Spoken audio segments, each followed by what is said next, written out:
It's time for ACC Central, presented by Just Means Less. I drive into right. It's enough. It's back. And it's gone for the cycle. It's a walk-off grand slam. Florida State wins it. Hosted by Monty Taylor.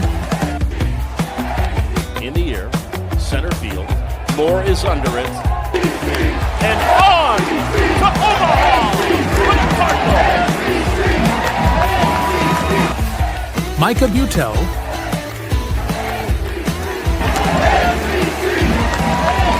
Fly ball driven into left field. Spin. Does he do it? He does. A walk-off homer by Ken Schmidt. And Nick Dioli. Gets it down. Here comes Micah. He is safe. And Boston College wins. Fastball off the plate for 2 balls, 2 strikes. Monty just got landed on. There are 2 pigeons roosting right above me, and my can of Pepsi. Smacked into right field and a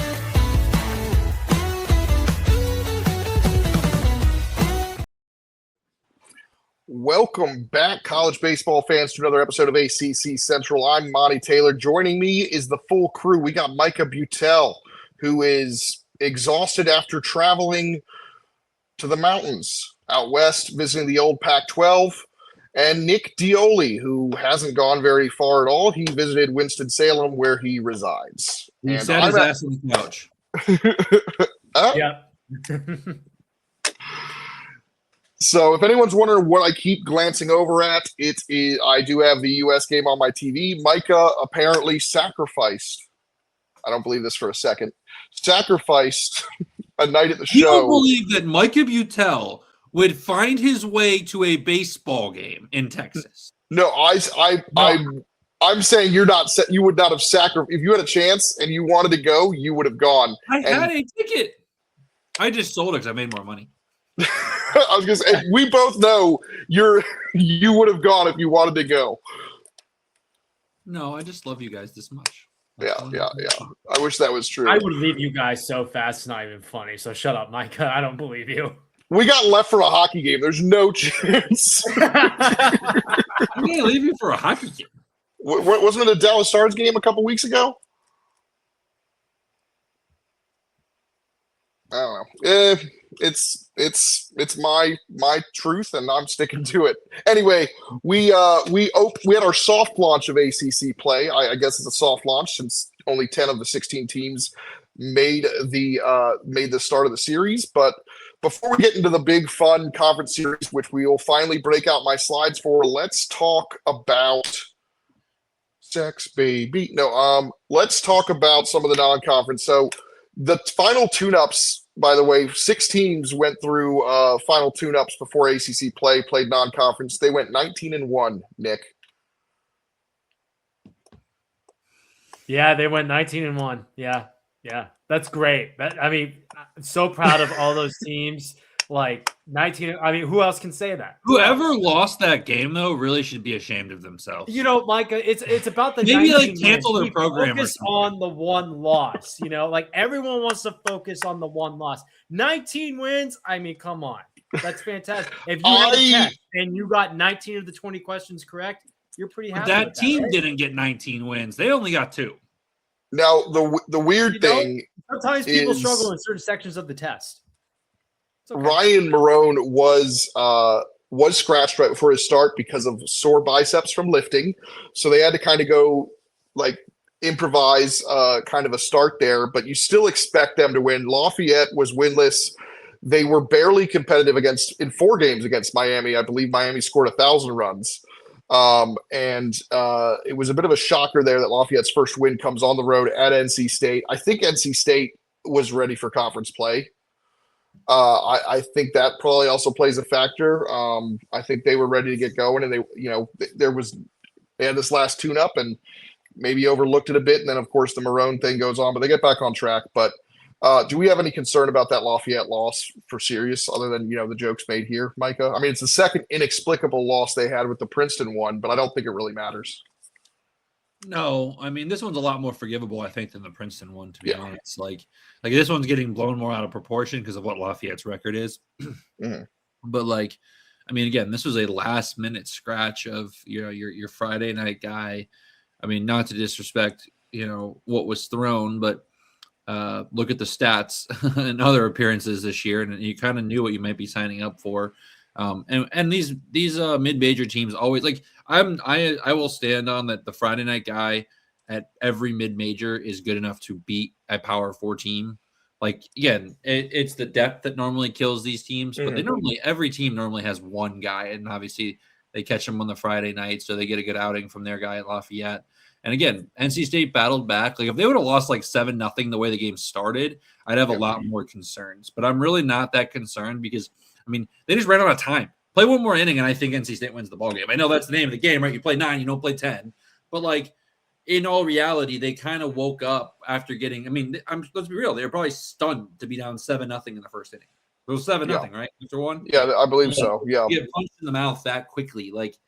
When you don't expect that from Lafayette. And again, we also heard all week about how NC State was finally starting to get some national attention because their offense was so good, their pitching had been so good, and then obviously that night, Friday night, you kind of get the perfect storm of last minute scratch, scrappy, desperate Lafayette team. I mean, Lafayette had nothing to lose, so kind of just to fuck it up. They won the series.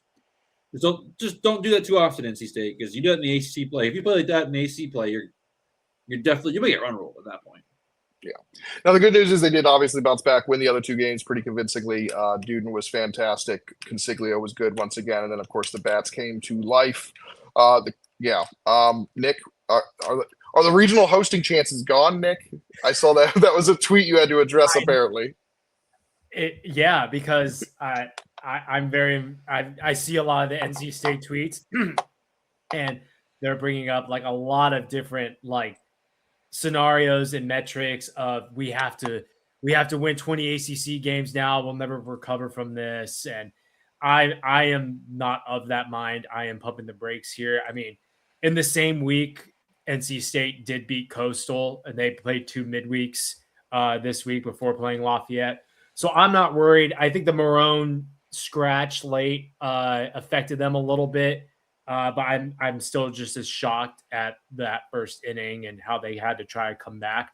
But I am not worried. It's way too early to talk about regional hopes and all of that when you're finishing off non-conference play. So I think they'll be fine. I remember talking about in the NC State preview, we all almost said State should kind of sweep this and almost go undefeated. And for a second there, it looked like it, but they had that inexplicable loss to Princeton. So I think they'll be fine.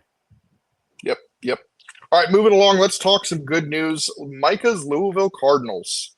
They've swept before, but they weren't exactly convincing against Central Michigan. Western Michigan, Central. I can't remember which of the Eastern. It wasn't Central. Eastern. It was Central or Western. Okay, Central. Much more convincing display against Seton Hall. Big time get right weekend for them, and I was impressed with a lot of things out of there. Obviously, a 16-1 run rule win on Friday, a 13-3 run rule win on Saturday, and then Jake Bean finally being the guy that we were hoping he would be. 6 one-run innings on Sunday. Also, Ethan Eberle 5 one-run innings Friday. They delivered, and Tate Davis continues to hit home runs. Micah, let's talk. Are you encouraged by Louisville? Are they back and ready to roll for ACC play? They got Notre Dame coming in. They got Jack Radell Friday night. Yeah, I am. I mean, I know it's a midweek game, but they looked really bad against Morehead State. So I think the way they bounced back during the weekend was honestly even put more weight into it than I think just the weekend itself was. I don't like that they have 2 midweeks this week with Marshall playing on Tuesday and Wednesday, but yeah, I mean, I think it's a good get right. And I mean, you're going to get a Notre Dame team that, I mean, in all reality, if I'm Notre Dame right now, I'm kind of licking my chops because you have a realistic chance to be in a really good spot in the first 2 weeks of the season after winning that series in Durham. If you can go on the road and also win a series at Louisville, and start the season 4-2, 5-1. I mean, that would be incredible for this Notre Dame resume piece. So again, for Louisville, it was good to see that. And again, the pitching was great all weekend, so that was really promising to see. And then obviously, for the most part, everybody in the lineup was hitting. So good stuff. Yeah, absolutely. A lot of guys got some experience with those run rules too. I was seeing names I'd never seen before. As you know, because if you guys remember, Louisville doesn't put their roster up until like 2 days before the season starts. So I had to go when we did our preseason previews. We had to go with guys we knew were actually on the team that actually made it to campus. So all of a sudden, I'm seeing names I've never seen before get in there, like Drew Freeman or Zach Davis. Luckily, I had heard of Caden Schoenly, but yeah, it was a good display. What about you, Nick? You think they're back? They're ready to roll? I mean, I don't like that midweek either. I didn't realize they got Marshall coming, especially the way Marshall got Virginia Tech while Virginia Tech was down as well. So and they're playing them twice in 24 hours because they're playing at 11 a.m. on Wednesday. Not fun. That's probably going to be a split, I would imagine. Obviously, Louisville will be psyched to get to, but yeah, that's going to be tough. Nick, are they back? Is Louisville back, ready to roll? I think they're starting to feel themselves a little bit. I feel like of the 6 teams that had tune-up games this week, non-conference, I feel like Louisville benefited the most just because of the rough start. You know, I think they really needed a series like this right before conference play while everyone else kind of started off with conference play. So I feel like they will slowly get back right. I feel good about that. All right, moving along. Let's talk Florida State, where the freshmen shined. I don't know yet what to make of this Florida State team. They've taken care of business since that trip to Arlington, but I don't know. They haven't always been super convincing on the offensive side. The Citadel series was particularly surprising with the offensive numbers from that, but they got back on track a little bit offensively here. Trey Beard out to 72 pitches, hoping to see him stretched out a little bit more in ACC play this week, but Noah Sheffield, 6 for 13, 2 doubles, home run, 7 RBIs, big series for him. And then the freshmen, John Stutzer, Kelvin Paulino, and Will Bavaro. They're dealing with some injuries. Gabe Frazier obviously out. DeLama Lear's been banged up. Braden Dowd, I assume, has been banged up because he hasn't been in the lineup until Sunday when he went 2 for 3 with 2 bombs. So getting him back. So, you know, it's interesting to see. They're dealing with a lot of injuries there in Tallahassee. But how are we feeling about Florida State, gentlemen? Do you know what to make of them yet, Micah? I think they got a wake-up call on that with the weekend of the Citadel and the Tuesday game with Jacksonville, because, like, honestly, I put a lot of stock. I know it's not, you know, midweeks are kind of a you know, up and down kind of thing, but to beat the living piss out of a really good Mercer team is obviously impressive. And again, like, I think they kind of like realized, like, hey, like sometimes you just have to just kind of like have that conversation. Again, we're not around the team, but I wouldn't be surprised, like, listen to Sunday Gold or something like that. I wouldn't be surprised if you look back to it and they're like, they had like a captain's meeting or a team only meeting where it's just like, guys, like, what are we doing? Like, yeah, we swept, but like, this is not us. Like, we play better baseball than that because, I mean, Northern Kentucky is not a pushover either. I mean, this is a team that's been regional in the last 3 years. So, like, you know, to beat the living breaks out of them the way they did, run rolling the last 2 games, like, obviously they got Florida tomorrow in the midweek, but, you know, just to kind of right that ship right before ACC play, I think is huge for Florida State. And is that game in Jacksonville or Gainesville? This one's in Gainesville. Okay, that's what I thought. I wrote that in my thing last week and was wondering if I wrote wrong. So that's why I'm glad you confirmed that. I was like, uh-oh, it's too late for me to fix it. It's been almost it's been 5 days. But Nick, what are your thoughts here on this Florida State team? I think they're still really good. It's just they're still working through some things and they're getting away with, they're getting to work on the job and get the job done. So that's always good where you're able to reel out wins. But, it still seems like they needed a little bit more of a tune-up heading into ACC play. Yeah, I think nationally they just kind of fell off after Arlington. And then the 3 of us were a little concerned, who really cover this conference after the Citadel series, even though they swept. I still think they are an Omaha team. I still think that they'll be fine. I'm very excited for that Florida game because those games are always just fireworks. Last year's game was insane. I think we're going to learn a lot, honestly, tomorrow when they play Florida. Like you guys said, they had to talk to themselves and be like, we got to wake up. And what better way to do it than against your rival and then starting conference play. So I think we'll learn a lot this week. how Florida State is as a team and what the vibe is like going into conference play. Absolutely. Now let's move on to Clemson. They had a 4-game series. 3 of them were run rules. The only close one was a Saturday game that Sharman started. Once again, gave up no earned runs. He did give up 2 unearned runs in 5 innings, but looked another 8 strikeouts, no walks, looks ready to roll. Aiden Canuck took the week off. We all know that was not injury related. That was just a rest. I believe they did the same thing last year, had a conference play, and got some other guys some time. And I don't really know much else to say about this Clemson team. I think they got some guys going offensively in this series that are going to be feeling really confident. Jay Dillard had a big-time week. I know he's a fan favorite there. He's somebody who's been there for several years and hasn't really gotten a lot of playing time, and he went 5 for 12 on the weekend with 3 doubles and 3 RBIs. He had his first career home run on the midweek. And then Jaron Purify, Tristan McClatty, and Nate Savoy just crushed the baseball all weekend. Those guys are red hot going into the midweek and then ahead of Georgia Tech. So the offense has had some ups and downs a little bit this season against inferior competition, but they're rolling right now after the tune-up series against LaSalle. What do you guys quickly, I guess, since, we don't want to spend too much time talking about Clemson after, a pretty routine weekend, but Micah, what are your thoughts here? I mean, again, dominating performance, kind of what they needed to do. There's really not much to take away from it. Again, LaSalle is a fun story because it's, the spark back of baseball since COVID, but that's not a very good ball club. There's not really much to learn from that. So, I'm glad they took care of business because, again, you could sleepwalk. You could have had a game where you're maybe worrying, but there was no worries there. Nick? No worries at all. I think quietly Clemson's one of the best teams in the nation.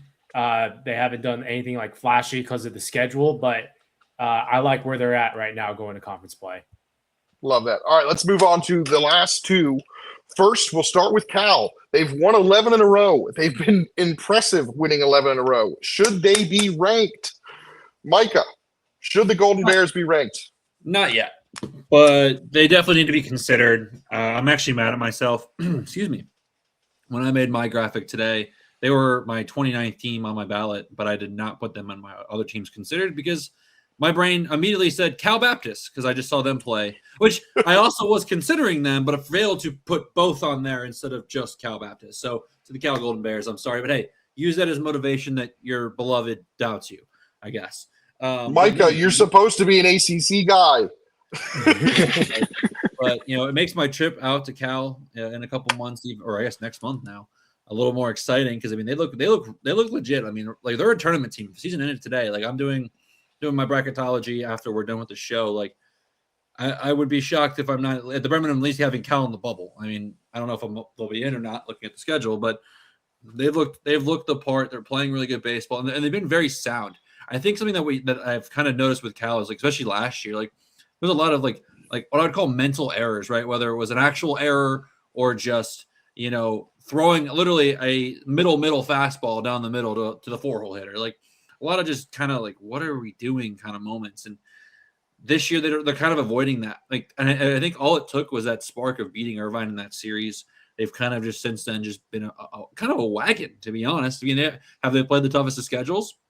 No, but they have been tricky though. I mean, they swept Sacramento State that just took 2 from exactly. Like, I mean, that was the whole thing. Like, I almost ranked Cal and just dropped LSU out because I was like, you know what, based off of that logic, right? But no, I mean, again, they've done a lot of it on the road. Like, yeah, they evidently left the state of California to do it, but they went to Sacramento State, if I'm not mistaken. Like they did a mix of Sacramento State. They went to Santa Clara for some games. Like.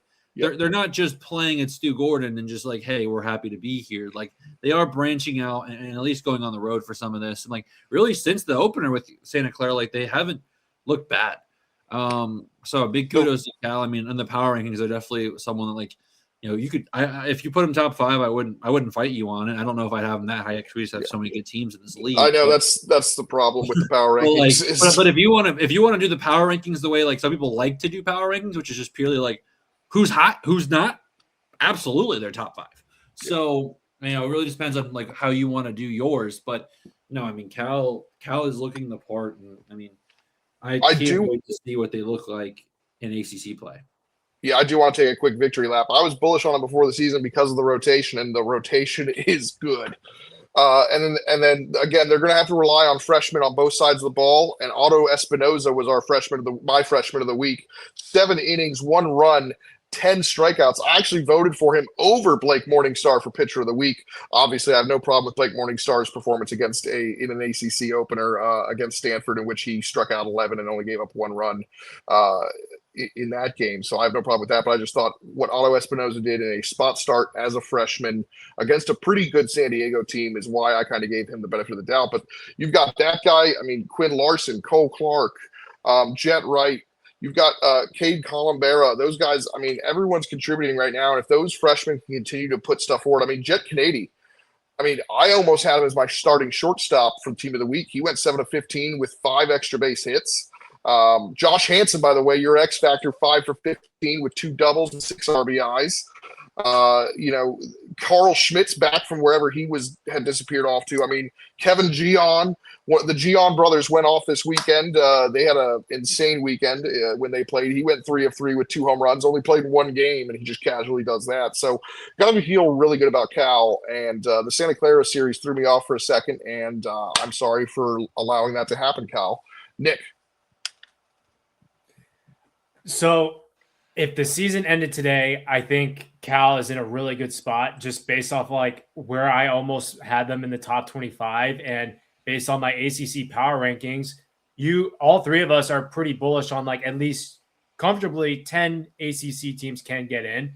And based on like, I think everybody's power rankings, Cal's comfortably in. So, I mean, they're doing what they're supposed to do. What all these teams that we talk about at the beginning of the season need to do in non-conference play to have a shot in ACC play. And Cal's doing it perfectly. The 11-game winning streak, they beat Irvine, which was awesome. I really love what Cal is doing. Mike New is doing a fantastic job this season so far. All right. Love that. Love Cal. We're going to see what they get into. But our last team to talk about before we dive into the series that were ACC only, and we're going to do a quick round of buy or sell. Micah didn't get to participate when we did that. And here's the statement here. Do the Pitt Panthers have the best outfield in the conference right now? And I'm going to preface that with the statistics they just put up at San Jose State. Julian Irizarry, Lorenzo Carrier, and AJ Nessler combined to go 20 for 37 with 3 doubles, 3 triples, 6 home runs, 21 RBIs, 19 runs scored, 3 walks, and a stolen base to boot. Do they have the best outfield in the conference? Micah? No. He's selling. He hates Pitt. No, I hate the fact that we're putting so much stock on a 4-11 San Jose State team. I'm putting a lot of stock on Pitt. Those numbers are impressive. I'm not trying to crap on them, but respectfully, Monty, who has Pitt played? I mean, we were all real quick before we get into that. We were all enamored with Georgia Tech's like numbers, and who have they played? Valid. That's a valid. So we can get they can't help who they played. They produced. We can still get enamored with the numbers, but yes, you can still sell. I'm just defending that statement. No, that's fair. But like, are you like right now, Monty? I say you get to build your team for the rest of the season. Are you picking Georgia Tech's outfield? Or are you picking Pitt's outfield? I'm sorry, you're breaking up. I think it might be you, Monty. No, I'm still taking. I mean, it's funny though because I think Pitt's outfield has kind of outperformed them a little bit. Because I mean, Drew Burress has been really good, but he hasn't quite in the Drew Burress that we're expecting yet. We know he goes. We know his like when he struggles, it's still really good because he's getting on base, he's still hitting doubles. But he hits those home runs and streaks, and when he gets in that groove, that's going to be when they take the next step. But yeah, that's a good point. I mean, you know, if we're doing a debate here, I think Micah just scored. Nick, you buying or selling? I'm going to sell too. I love what they're doing, and they look awesome. But I think, you know, Georgia Tech's outfield looks great. I still think Virginia's outfield looks amazing. There are just a lot of other ACC teams I think have established outfields where, put them against Pitt's competition so far. I think they perform the same way, maybe even better. I don't know, but we'll see. Before the season, before you say established, I told you this was an underrated outfield. I believed in the strength of this outfield because Nestler was one of their best players last year. And Carrier, if was healthy, I think Pitt's a significantly better team last year. I mean, I don't think they're a tournament team just because he's healthy all year, but I do think they're significantly better, providing more protection for Zuckerman and Cantwell last year. But established, they were established. Monster. Okay, I have a legit question. Whose outfield are you taking right now, or not right now, but Pitt's or Louisville's with a healthy Zion? I'm taking Pitt's. Okay. That's where we're drawn. Okay. It's close. I mean, it's close, it's right? tough. And well, Griffin Crane has emerged as it looks like the third outfielder for Louisville, and he's been outstanding as well, but he hasn't faced ACC competition either. That's a good question. I like that. That's a good question. What do we got here? Basically what you said. Yep. That's a great. I mean, yeah, Crane is big. I thought Slanker would get more experience because Slanker looks really good, has looked good at times too, but it's struggled at times. So who knows? But let's get into it with our conference series opening up. We'll start with the sweep. The one sweep of the weekend. Wake Forest took care of business against Stanford, 7-4, 12-9, 14-10. Stanford, they've got dudes. They just can't quite put it all together. The pitching, not great.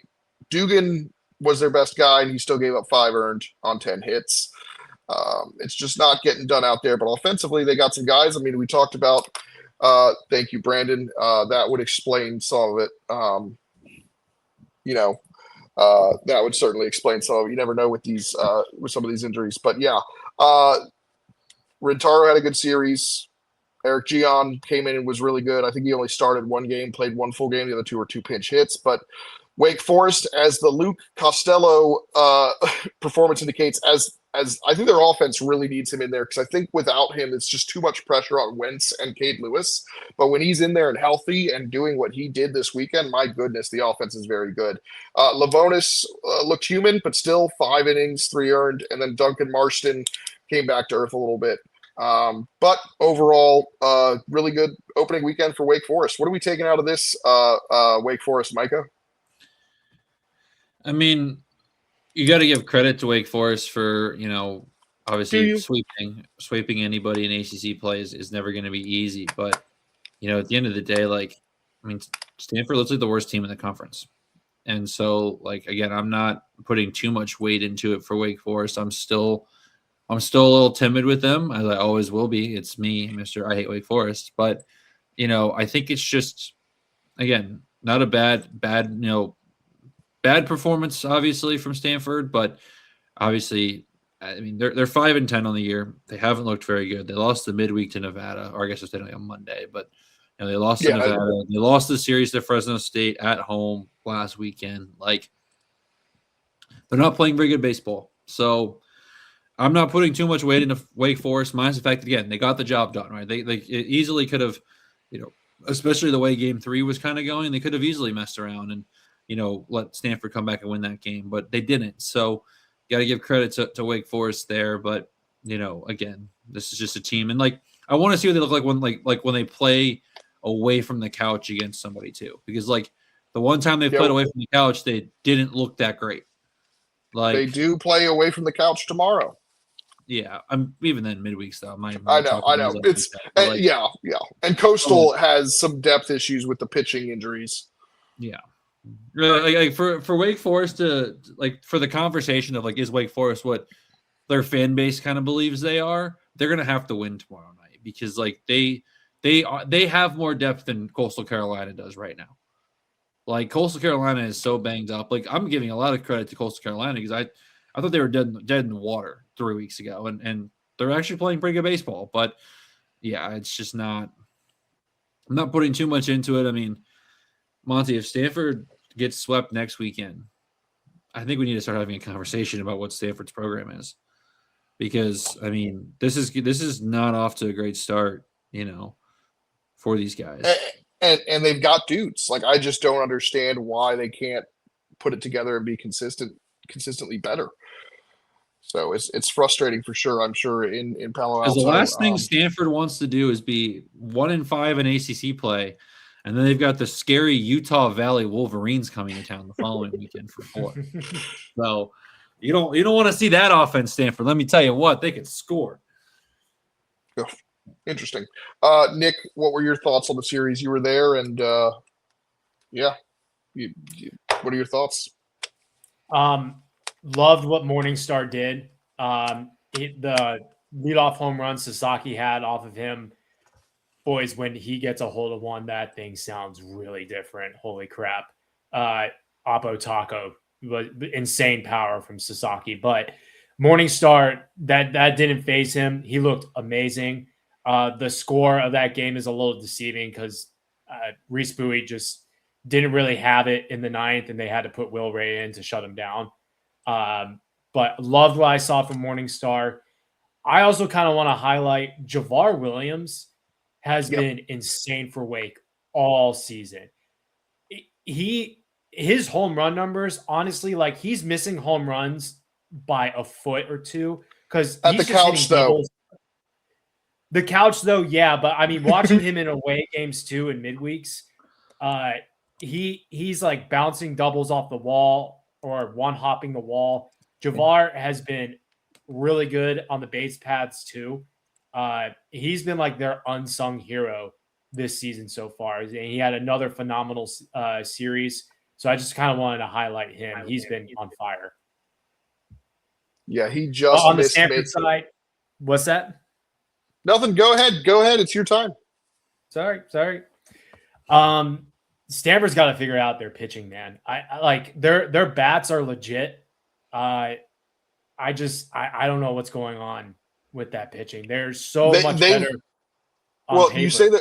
you say their batting's legit, but their batting has gone quiet in several games too. So it's the consistency as well. Yeah, I think Micah brings up a good point, man. Like he always does.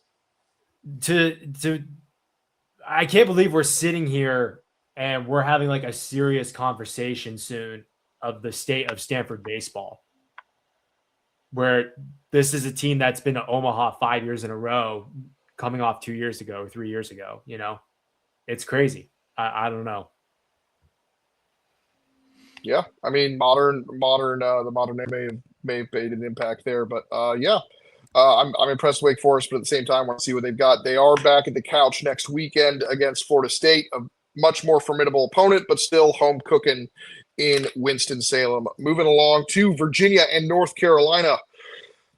This was the nationally relevant series of the weekend for heading into the weekend. Unranked Virginia, according to D1, heading on the road to number 8 UNC. I believe all three of us on the show predicted a UNC victory. Micah went so far as to pick a sweep. We did record the show before the Charlotte response. So the most recent taste in our mouths was the 14-0 loss Tuesday night.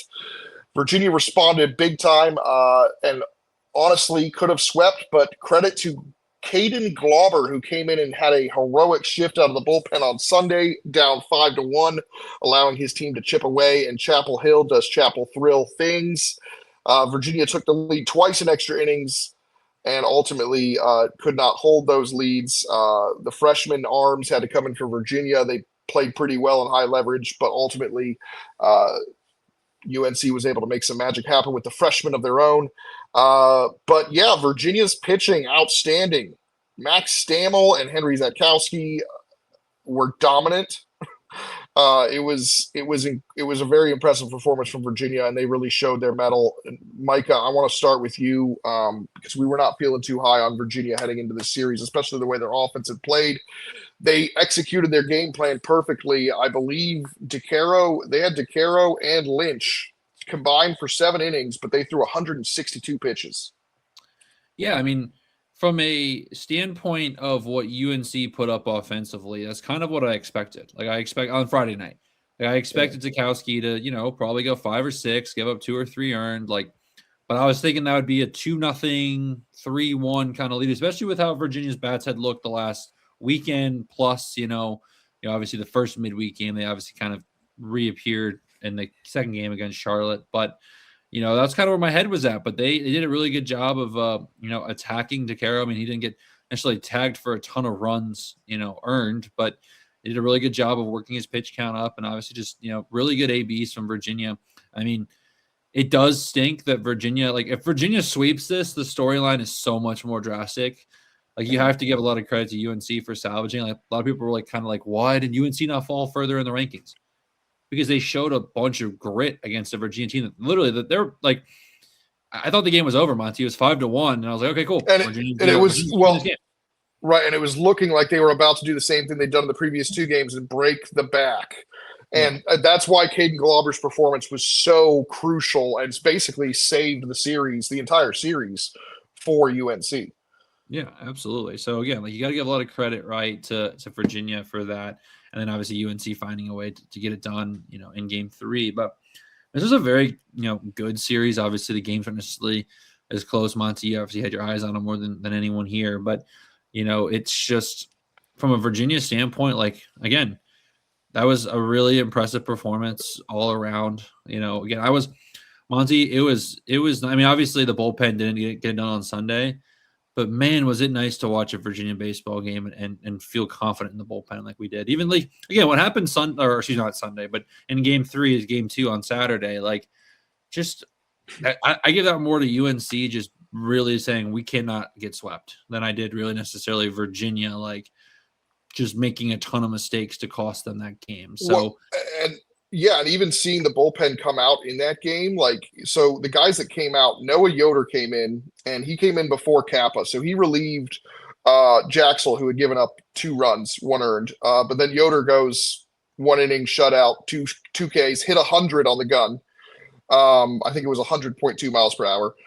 Then they went to Kappa. Kappa pitches the first inning, does well, but the second one is where he blows the save. And then they go to Stroman. And Stroman pitches 2 innings and has absolutely got UNC on the ropes. It's the 3rd inning where he kind of ran out of gas. And then Lucarelli was coming in with a very difficult situation. So even it's funny you mentioned that, but it was also a really good moment. You got to feel really good about how the young guys who are being kind of eased into high leverage situations, but they performed really well. I mean, I was blown away by Stroman coming in the 10th and the 11th and delivering like he did. Yeah, no, 100%. I mean, to battle the way they did, again, I think UNC just had a little bit more desperation at the end of the day, and not trying to take away from. Yeah, I'm not trying to take away from because you're saying, Virginia just didn't want it bad enough. No, but again, UNC is too good of a ball club to where if they're trying to manifest something, they can make it happen. And Micah, you've been there for the Chapel Thrill. There's some magic that can happen there at the Bosch, and it was certainly on display there. But yeah, really amazing 3rd game of baseball. And then the strategy for Pollard brought in 5 infielders on the final play to try and with the infield in to try and avoid giving up that winning run, and it almost worked. It was a foot and a half the one way or the other, and they've got to play at home plate to stop the winning run from happening. So that was really cool to talk out the strategy of that and to see the first years. But yeah, UNC was once they got the momentum back and came back, and that thanks to Caden Glauber, they were able to kind of maintain that. But credit to Virginia for continuing to fight against that momentum. But Nick, what was your takeaways from this series? My takeaway was I really love where Virginia's at. I think everybody in the nation was just the spectrum for Virginia was so wide. And now I think it's really shrunk after this weekend where people should say Virginia is a legit top 25 team. I wouldn't worry if I were a UNC fan. I just think that a lot of people underrated Virginia. I think going into this week, I didn't expect this from Virginia. I was kind of expecting this later on down the road where Virginia can emerge and be that top 25 team, be a, I think they are a top tier ACC team, definitely top 5, but To do this against UNC on the road was super, super impressive. I think a lot of people should walk away from this like having a lot of confidence for Virginia going down the road. Yeah, and I feel really good about myself because I went to the VCU series to see what was wrong with Henry Zatkowski, and nothing was wrong because they fixed him by the time I got there. They'd made some adjustments, and so I was able to write about that. And so I wasn't super surprised with how he played. Most of those runs came at the back end of his start. He was dominant. Him and Stamel were both dominated North Carolina's offense. Out pitching, and it was funny because watching Ryan Lynch had the offense, Virginia's offense, on the ropes for the first couple of innings with his heater, but he wasn't able to land that slider consistently for strikes. And I think Virginia was then able to sit fastball, and that's kind of what made the difference there in that second game. They lay off the slider because they know it's going to be a ball, and then they're able to hunt that fastball. As good as it is, if you know that pitch is coming and it's the only pitch he's got, you're going to be able to hit it. So props to Virginia. I'm looking forward to seeing how they continue their improvement. Jake Weatherspoon is expected back this weekend into the mix at catcher. Noah Juris and Thomas O'Connell did a fantastic job behind the plate, but it'll be good to get him back. He has some legit power and is a Gold Glover behind the dish.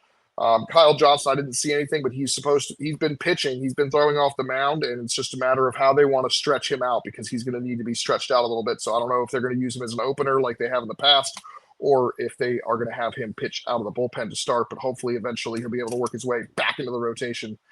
But moving along to Virginia Tech and Georgia Tech, it was all Georgia Tech. There were a couple rain delays that caused some things here. So if you're wondering why Tate McKee only went 3 innings, he actually pitched on both sides of the rain delay.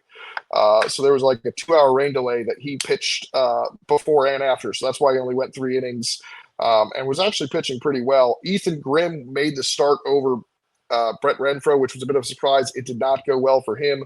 Georgia Tech busted it open in a hurry. And then on Saturday, it was 5-5, I think, in the 6th. And then all of a sudden, it was 14-5. And then on Sunday, Virginia Tech and Georgia Tech, I think Virginia Tech had taken the lead right before another rain delay, and they held on to win that game behind a bounce-back performance from Preston Kroll on the mound. So, guys, talk to me. How are we feeling about Virginia Tech? I got to say, overall, I'm not feeling great, but I'm feeling a lot better than I would have if they had been swept. The fact they fought back and pulled out a series victory on Sunday is massive. Yeah, I think there's I give credit to Virginia Tech, but honestly, I almost walked away with more of a red flag about Georgia Tech. And I don't mean as in Georgia Tech's not making a tournament red flag, but this is the top 5 team in pretty much every poll. That didn't feel like a very top 5 team performance on Sunday. That said, though, I mean, it was good to see Virginia Tech have some life because it kind of was the same way in Arlington. They looked their most competitive was that Sunday against against Tennessee. But it was nice that they got one in. But again, I almost walked away a little bit more is Georgia Tech clearly the best team in the ACC? Because that's what they're being treated as. And I would say no. I still have them 1 in my power rankings, but I will not fight anybody if they try to tell me otherwise. No, that is a yes then, Micah. If you have them number 1 in your power rankings, then it's a yes still. But it's not a unanimous one. It was always plug and play 1. But the thing is, who's overtaking them? Clemson hasn't played an ACC series yet. Florida State hasn't played an ACC series yet. NC State hasn't played it yet. I had UNC 2, and they're not. Yeah, exactly. They're UNC dropping. was 2. They can't jump them. I don't think if Virginia had swept, I would have jumped them. I would have put Virginia probably at 1. Or if Notre Dame or Duke would have swept, some of these bigger ACC series, if that would have been a sweep, they could justify a jump. But nobody's taken it from Georgia Tech yet. But it made me kind of think, hey, and again, they've also had some kind of that Northwestern series wasn't all sunshine and rainbows. They got it done. They swept, but there were moments in those games where Northwestern was was winning. And obviously Georgia Tech, they're offensively just so dominant that it made sense. But in a way, it was weird because it didn't feel like 9 runs from Virginia Tech was going to be enough to win the game. So it's just kind of like you want to like take the 16-1 and try to apply a couple extra, to game 3 if you're Georgia Tech. Because again, you look at the stats, right? You scored 36 runs in a weekend. That's really good. You would assume that's a sweep though, and it wasn't. So I will say that, I think part of what we do is it's very hard to not nitpick. I think too, like, because we got to have something to talk about, right? Like, and so, yeah, I think you're right. I think there is some people who can come away with concerns. I ultimately just kind of wiped it off, but you don't want to see that trend continue with some of the pitching outcomes. But Caden Campbell did pitch really well, which was nice. But some of the other arms not quite as strong. So we want to see better displays out of there. But Nick, what are your thoughts? Do you have any concerns about Georgia Tech? Honestly, no. I'm not gonna weigh in too much on Georgia Tech or like put some pressure on them. Essentially, they dominated the first 2 games. I feel like this was desperation time for Virginia Tech. Like they needed a win here. They could not go 0-6 in 2 weeks. They just couldn't. 0-7 because they lost to Marshall in the midweek. Yeah, counting the midweek, correct. Yeah. They needed that game. And I mean, we have seen dominant teams in the ACC before, not sweep their first ACC opponent. Like, I don't think that 23 Wake Forest team swept their first ACC opponent. I don't think the 24 Carolina team, or was it last year, swept their first opponent. No, they lost. They lost their series. Oh yeah, and they lost. That's right. So I think Georgia Tech is going to be absolutely fine. I just think this was more desperation time for Virginia Tech because, I think we're all hoping that Virginia Tech can turn around midway through the season and kind of prove some of us right that they could get into the regionals. And right now it's not looking good, but they needed this win. So I think this was more about Virginia Tech just trying to notch one out here. Yeah, my Virginia Tech narrative is taking a big hit because the pitching, I don't know what's happened with their pitching, but it's nowhere near what I thought it would be when I said my hot take was they had regional host upside and they would host a regional, because the pitching is struggling and they're not hitting as much. They did obviously hit on Sunday. Ethan Ball's a dude though, and it's also good news that Henry Cook hit his first home run. So hopefully Virginia Tech can maybe find some momentum, but they've got another tough test because we just talked about how good Virginia was, and now they get to go to Charlottesville to take on the Hoos. Moving along to what I think was probably the biggest and best series of the weekend, the Notre Dame Fighting Irish came out and won an opening ACC series for the first time in several years. I haven't looked for the official number of years it's been. I know they have not done it in the last 2 for sure. But Jack Riddell, once again, dazzling on the mound, 7 innings of 1-run baseball, 9 strikeouts. He continues to be one of the best pitchers in the ACC. And then pretty much good pitching throughout. Unfortunately, the bullpen did not get it done on Saturday for the Irish, as Duke, as they are going to do, are going to fight. And they came back and produced a walk-off winner. Caden Smith, the Charleston Southern transfer, who came in over the winter break with the game-winning hit. And then it was a pitcher's duel on Sunday, and Drew Berkland was the star. He hit the go-ahead home run in the top of the 6th, and in the bottom of the 6th, he took a 2-run blast away from Caden Smith that would have given Duke the lead. Drew Berkman, the game changer there, but Ty Uber, his career high, matched the most strikeouts he's had in the game since 2022 while at Stanford. Notre Dame very easily could have swept, also very easily could have lost this series, but they got the job done, and we said in the preseason preview they needed to take care of business in these type of series. They ultimately do. We'll start with you, Nick. How are we feeling? You picked Duke, and you have Duke ahead of Notre Dame. Oh, no, you have them ahead of Boston College. Never mind. You're good. I was going to say you had them ahead. I was going to give you crap, but it wasn't. You didn't have them ahead of Notre Dame. You had them ahead of Boston College. Go ahead. Wow, incredible series. I mean, all 3 of us were really, really excited about this one, and it did not disappoint at all. Give credit where credit's due. Notre Dame looked awesome. Their bats came up where they needed to. Jack Riddell was on fire. I mean, he looks so good so far this year. The Notre Dame is in a great position. Like you said, Monty, a position where they haven't been in in quite some time. I mean, if we're talking, getting into the regionals, beating this Duke team to start conference play is the way to do it. And they did On the pretty well road too. on the road too. I mean, that helps. And, having a pretty good non-conference record was not that bad either. So I came away really impressed with Notre Dame. They look awesome. Duke, I felt like this series was going to be close, and it was.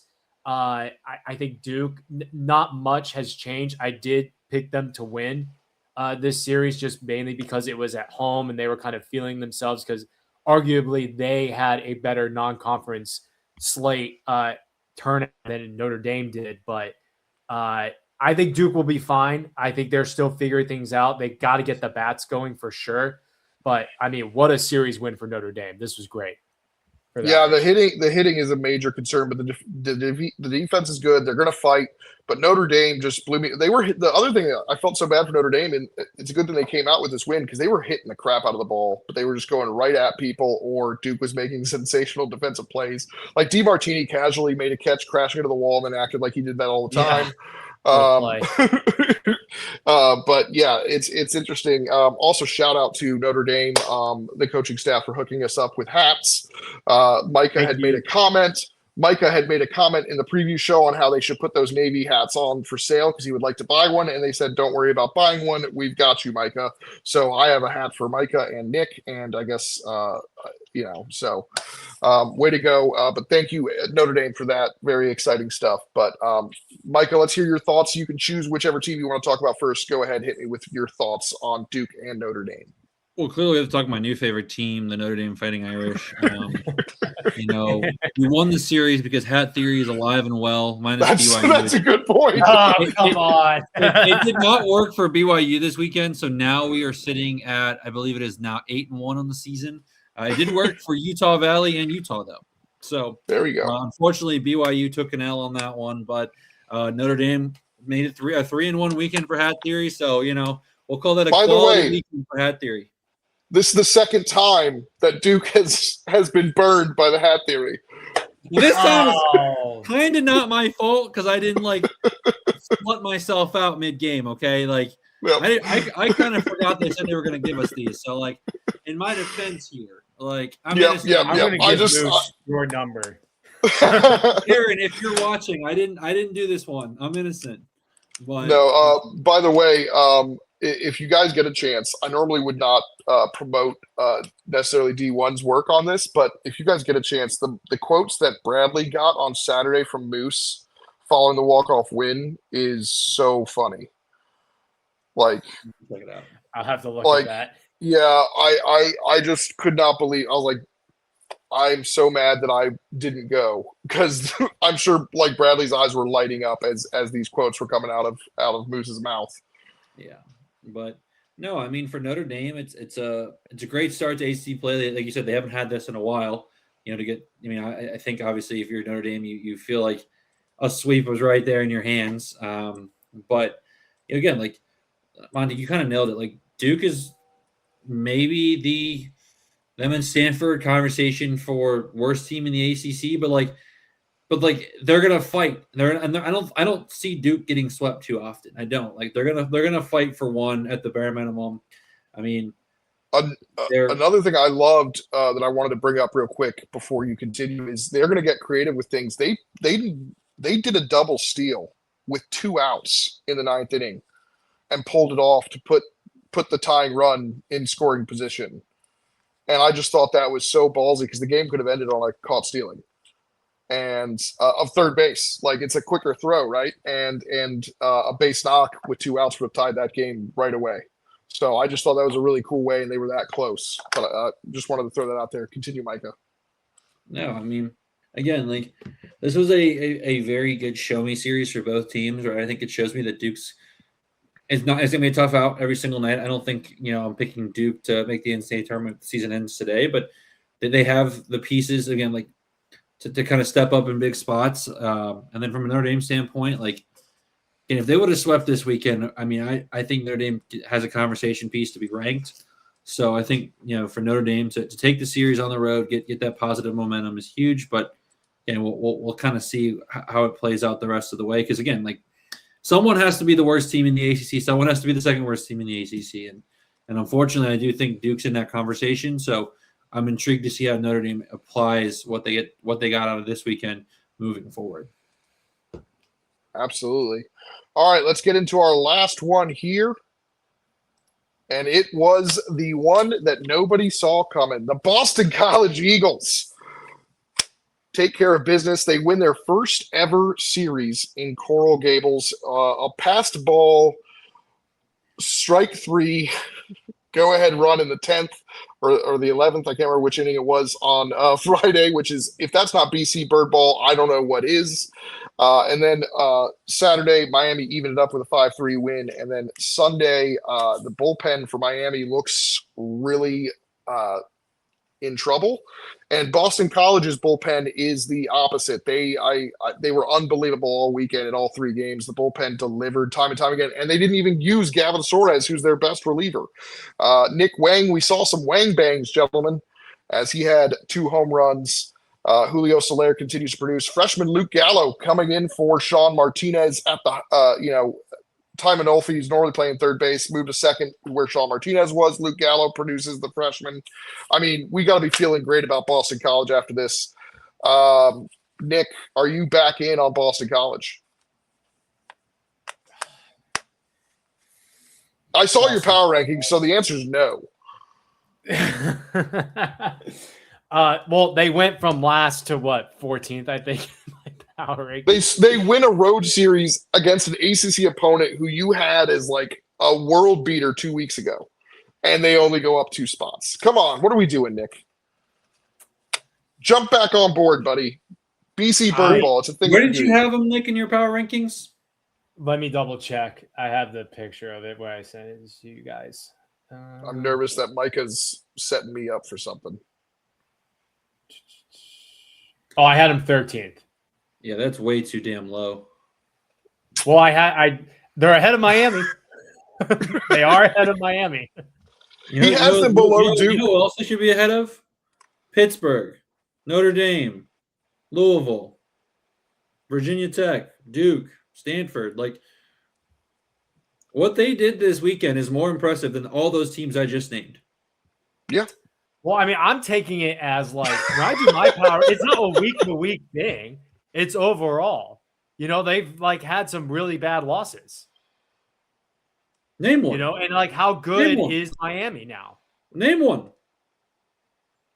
Name a bad loss that they have? Name one. Now you're going to make me pull out everything. Oh, off the top of your head, you can't name it? No. I can name some. I can't remember from last night. I know all their losses. I know Monty does.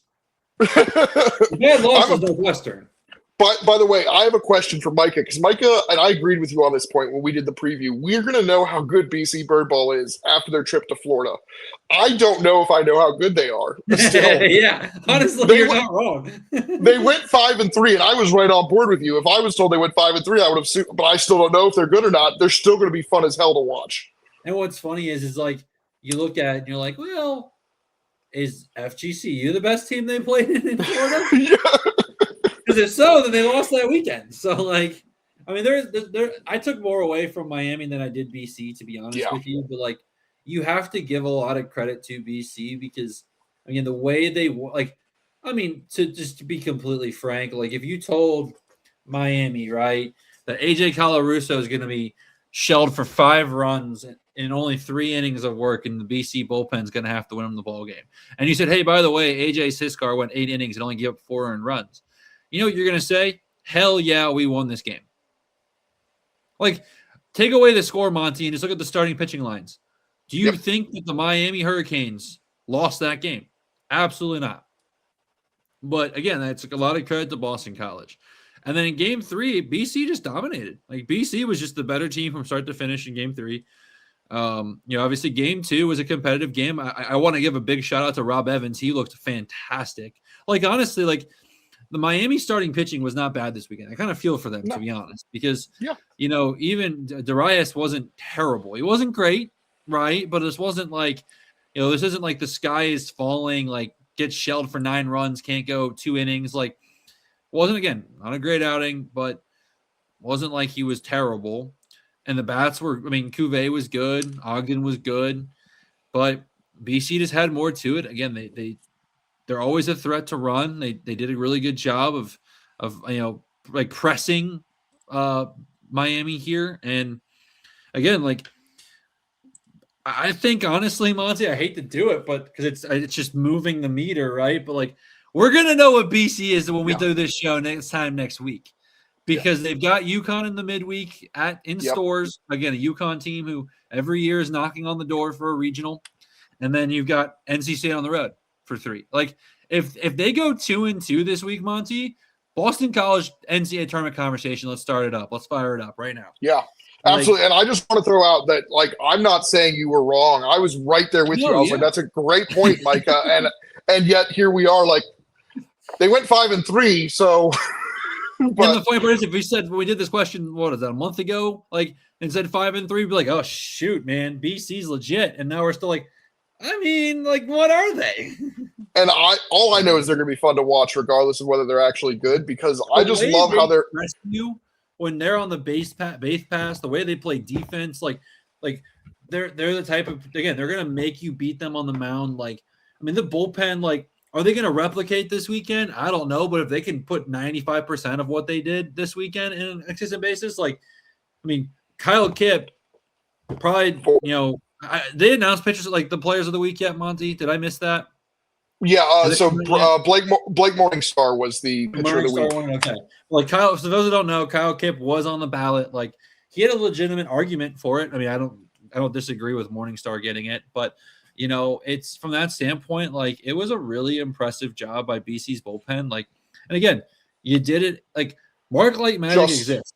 So they had to pitch 18 innings of relief. They gave up 4 runs, struck out 19. And again, their best reliever, Gavin Suarez, didn't pitch, which makes it all the more impressive, because I kept waiting for him. But I guess I'm wondering if he was available. But the way Kyle Kipp was pitching, they just were like, well, I guess we'll save Suarez for the midweek. Yeah. I'm happy where I have BC. Out there. Hater. Miami's they bullpen jumped 3 is spots for me. I'm happy with it. Miami's below them. Miami was my biggest mover. So now my power rankings don't come out till I have 2 bad losses. Oh, you had to look it up though. I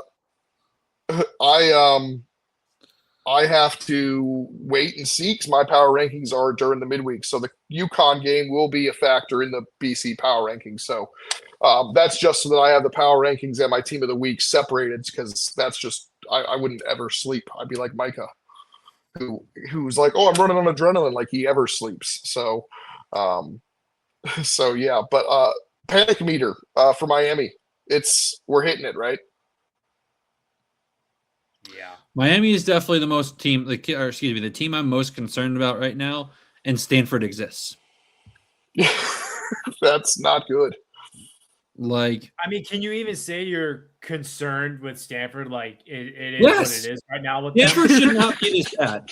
Stanford should not be this bad. Like, there is no reason with the talent on that roster they should be this bad. Like that's the thing, is like, I'm not panic butting Miami too much, because like, it's been 2 bad weekends. Stanford has just not been good all season. So, like, in all reality, like, I'm not backing or like backpedaling on my take, but like, I'm open to the people being like, Stanford's still the more disappointing or more concerning team right now in the ACC, because again, like, Stanford's too good to be in this situation. Like, it's concerning. And like, I mean, again, like the way Miami lost game 1, like, I'm just going to give a lot more credit to Boston College than necessarily like take out some heat on Miami, because that was just an incredible fight. That's a Todd Arenado win, is what that is. That's the type of game that Todd Arenado wants to win, where you look at the box score and you're like, how the heck did they do that? It did not look pretty. Like, I remember plenty of times at Wofford where Todd Arenado won a game, his team won a game where they were out hit, or they were out this, or they were out that, like, because they just press. I love Todd Ball. I love it. Also, props to Ryan Forrest, the pitching coach, for what he's developed there.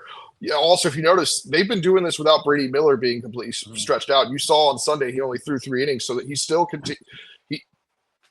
this team can get better on the pitching side, and I'm really excited. Again, I don't know if they're good yet, but I'm gonna watch them regardless because they're a lot of fun with it.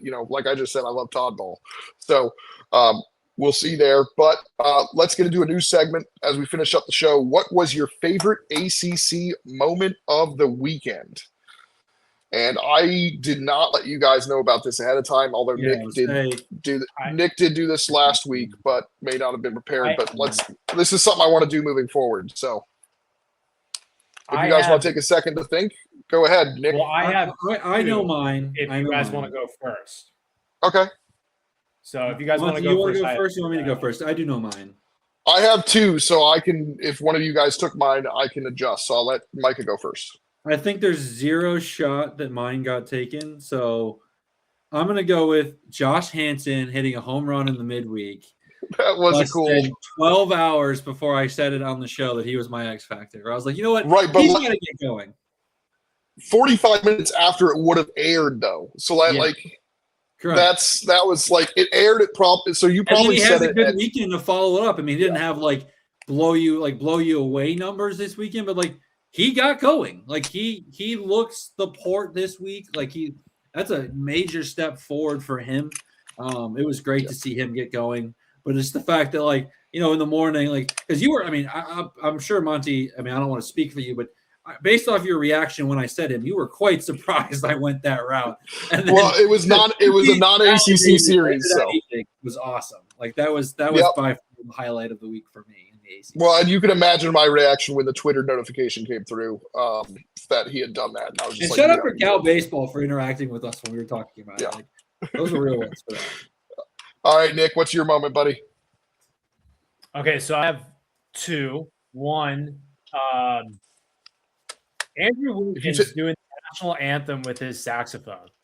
So if you take both of mine, I'm going to be extremely upset that you took 2. But go ahead. That's one of them. I said that I had 2 first, so you could have gone. I will go after this one. Go ahead, Andrew Wiggins.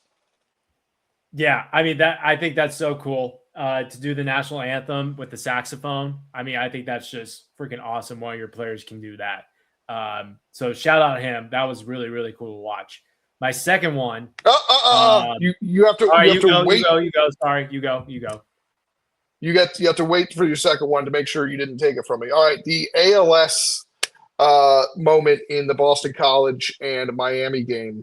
In the second inning, they all stood in honor of those affected by ALS and had that really cool moment there. So love the awareness being spread there. Obviously, I'm wearing the Lou Gehrig for good of the team shirt that I got from Jacksonville. So that was a really cool moment, and I hope that wasn't the one you stole, but if it was, F you, Nick. Well, up yours, buddy, because it wasn't. All right, hit me. Hold on. Saying up yours when Monty talks about a beautiful moment that's bigger than the game is a crazy thing to do, Nick. We're clipping that. Guys, Nick hates cancer. Nick hates sick people. That's what I just learned. ALS. Yeah, I know what I'm saying. Okay. I thought it's not a cancer, but let's be very honest. It's the same type of thing. It is a what is it? What's the technical term? Is it technically autoimmune? Is ALS autoimmune or no? I can't remember. I know ALS is the acronym for it. Yeah. Either way, because I don't know when we I don't know when we started going from calling, because it was always called Lou Gehrig's disease, and now it's more commonly known as ALS. I think it's interesting. But go ahead, Nick, with your second one. Okay, so with non-conference coming to an end, we always talk about in the beginning of the season which teams need to have a really good non-conference to play, to have a shot at the regionals, that build themselves a little bit of momentum and really have a shot in going into conference play. Well, USA. gentlemen, I think we have three. Notre Dame, Cal, and Pitt all played super well to start the year. They're all in contention. Usually we're lucky if we can get one of these teams, like these bottom third ACC teams, to have a really good non-conference slate, do really well in that. We have three so far, or three to end it, and I've been so impressed with all three of them. Notre Dame, Cal, and Pitt are pretty much mid-tier ACC teams that have a shot to make regionals right now if it were to finish off. So that's also my favorite part of the weekend. Wow. All right, good stuff. Guys, what are we good to go? I think we'll be back Wednesday with our preview show as all 16 teams will be in on ACC action. Micah, Nick, you have anything left to share before I let the audience go enjoy their evenings and watching Team USA dominate because it's 5-0? Go USA. USA. That's my final thought. All right, until then, it just means less.